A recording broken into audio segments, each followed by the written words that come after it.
Last time this man was on from NBC Sports Boston, Tom Curran was on, and we had some fun with him because we're like, somebody's going to eventually have to ask Bill the question about when are you going to tell us who the starter is? Okay? Who's that person going to be? Right. And then last week, it was Chris Gasper of WCVB asked him, and Bill kind of sticked it aside, and we broke it down, that press conference give and take.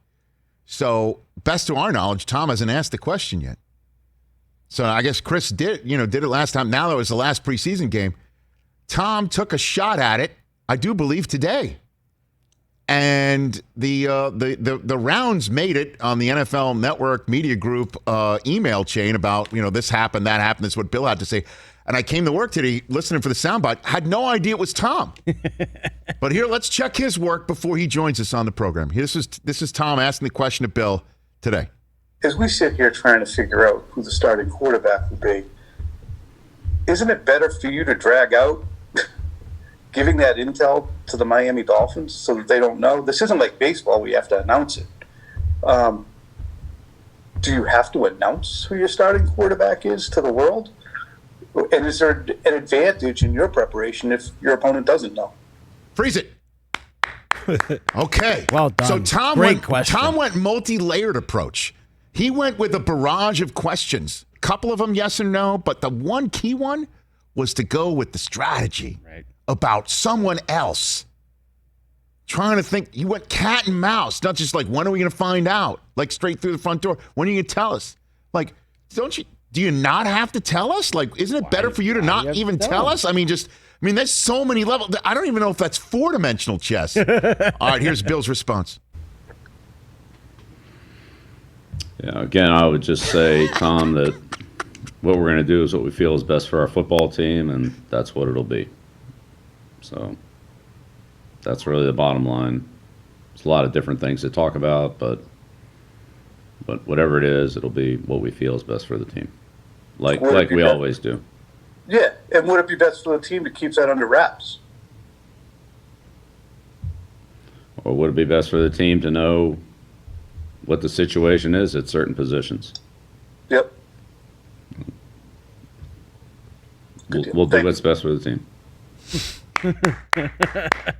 Performance art. Well done. And here to talk about it is the author himself, Tom Curran of NBC Sports Boston. Well done, Tom. Well done. We're just out here parrying, sucking, weaving, trying to figure something out to get him out of his hole. It's like fishing for that legendary lunker at the bottom of some pond, and you're just trying to get him out, and you can't do it. You tried. You went at the king. You didn't miss. I don't think you missed. But I mean, I like the whole idea. Like, why even tell us? What a way to come at it. That's almost like the Mets thumbs downing their fans. Almost. Well, close. That's why, because we don't want the answer yet. I mean, we got 2 weeks before the first game. What are we going to talk about if we find out it's Cam Newton? Just bitch about it? I mean, yes. Yeah, I mean, Tom, yes. Because it should be Mac Jones. I mean, come on. We all watch the games. So here's the wild thing on this when you think of, is Bill Burr still there? No, that was for him. We played that from a previous time. The great Bill Burr. How funny is he? One of his producers is a big Patriots fan and likes our podcast, so he came on as a favor to me. And I tried to make a couple jokes with him going back and forth. You could tell, you're not the comedian, okay? So stop. But here's the interesting thing. When you look at the numbers of what Cam has done in the last week, missed 5 days, missed the Wednesday practice, threw 4 passes in 11-on-11 competitive work on Thursday, threw 5 passes on Sunday and took 2 drives. The week before, he threw 9 passes and took 2 drives against the Eagles. Meanwhile, Mac Jones is taking all the reps against the ones on Wednesday. He's taking all the drives last night, ends up throwing the ball, I think, 22 times. This is the preparation of a starter, not the preparation of a backup. So regardless of when Cam is getting rolled out there at the beginning of drills or at the beginning of preseason games, I continue to fall back on it doesn't matter who's out there at the beginning. It matters who's getting the work. And Cam Newton has not gotten the work of a starter. So, what do you I don't think? think he's starting. I don't think he's going to start. I think he's going to go with Mac Jones. Ooh. It's completely.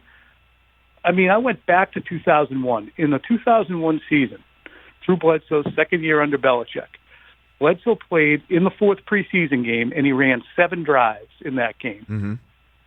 And he threw the ball, I think it was 19 times or something like that. He threw the ball 63 times in that preseason. This is Drew Bledsoe, 9-year veteran who had been in the system, had played under Charlie Weiss, who was now his offensive coordinator again, and he threw the ball 63 times. Cam's thrown the ball 21 times. He hasn't run it yet. I just don't think that any of the indicators are that this is a player who's been prepared by the coaching staff to start games.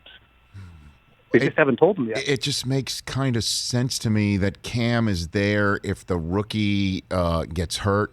The season's not over. The season's absolutely significantly there still, right? And is there as an opportunity if necessary. He's tremendous in that opportunity, in that role. He also makes the money for somebody in that role. It fits that if Mac Jones has the concepts down and the run game and the line can protect him, that you might as well just start the whole clock right now. The Dolphins are a very difficult test. It's home. Then you've got the Jets week 2. Might as well get his feet wet right there. That's on the road for the Zach Wilson home opener. And then New England's third game for the Patriots is, I'm trying to look this up right here. Houston? It's New Orleans. I mean, that's kind of a tough one at home. And then you get Mac kind of up to speed in time for the whole country tuning in for Brady's return. I mean, that's just not a don't. bad What are you afraid? I mean, Bill Belichick has never operated afraid, and I have great respect for the amount of time you spent with him. I can't even imagine how much you must have learned about him during the NFL 100. It was fascinating, I'll tell you that. I don't profess to know other than just watching him love the game and know it. I mean, like, honestly. And you start to watch how his mind works. That's part of the reason what I'm so fascinated, Tom, about what he's leaning on, what he's looking for. He definitely has to know how it's played out in other places when he's either been there for it or has known about it. He's talked so much ball in his life. He must know something that he's looking for or seeing or some gut feeling. I'd love to know the process. The kid is such an outlier. He's not Jimmy Garoppolo. I mean, he's not Jarrett Stidham. I don't think he's even Justin Herbert. I mean, the hiccups that he's had, and he had a delay yesterday, and he mismanaged the end of the half last week. But those are really, hangnails on an otherwise perfect body of work that he's put together. I mean, he's been accurate. You look at all the PFF numbers in terms of interceptable passes and all their more advanced analytic stats. He's not just with the rookies, he's among the NFL leaders in the preseason. And again, it's the preseason. He's going against twos, but he's running with twos. And it's the same thing that we're seeing when he goes with the ones in practice. To go 35 for 40 on a 90-degree day, Rich, last Wednesday in a 2.5-hour practice when he never came off the field except for a couple when Hoyer came in, that to me put it to bed. So unless Bill Belichick is suddenly coaching scared and he's afraid that Mac's going to come undone, and he instead wants to go with a guy who can be a real threat with his legs, but is an absolute dice roll every fifth throw, and doesn't have the same acumen that you're accustomed to at the line of scrimmage. It's improving, and he's improved, Cam has, but it's still not where you want it to be. Why would Bill be so afraid to put a player out there? My guess is Bill is calling a guy like Nick Saban right now. Right, Rich? Is this kid really this good? Is he going to be able to handle it? I think he's already had that conversation, though, with him. He wouldn't have drafted him if he wasn't already. I'm sure he and Nick have had enough conversations about Mac. Again, I don't know. He's probably just obviously, I'm throwing a dart at a board here because, again, I've covered the guy and talked about him, and then I had that 48-hour, 70-hour exposure to just being around him, the way he talked and the way he was. But it was also a show about history. He knew everything about everything and about everybody, and was able to basically talk about, I told my team about this time in the 1989 NFC Championship game or 90 NFC Championship game, or this is what happened once when I was coaching for Parcells, and that's what happened with Marchibroda. And he's got that whole incredible library of knowledge and history that he downloads to his team, which is why they're also terrifically, prepared and situationally brilliant in a way that other teams aren't.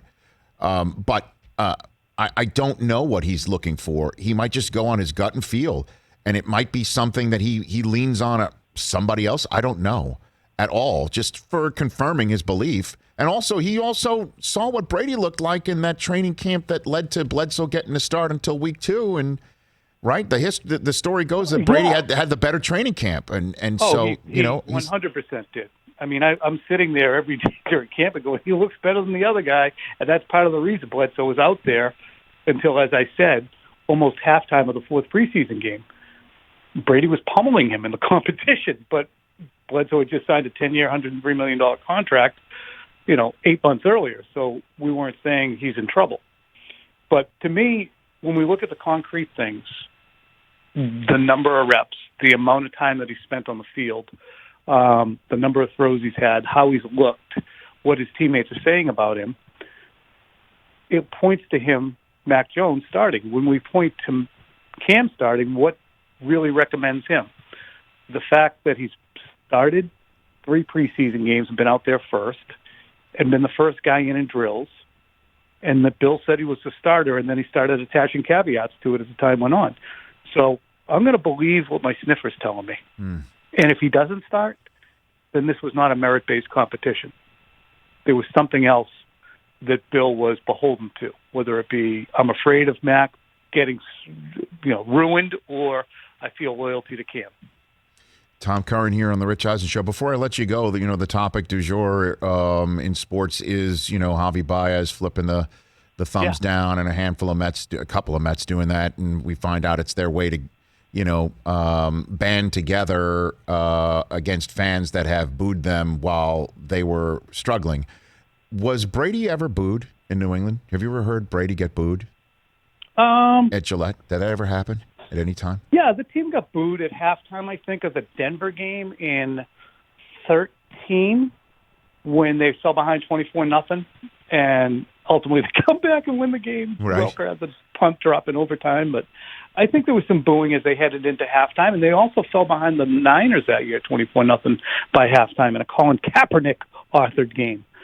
So there were boos then, and I'm sure there were boos in 2009 because the Ravens beat them 33-14 in the playoffs. And it was a bloodbath early on.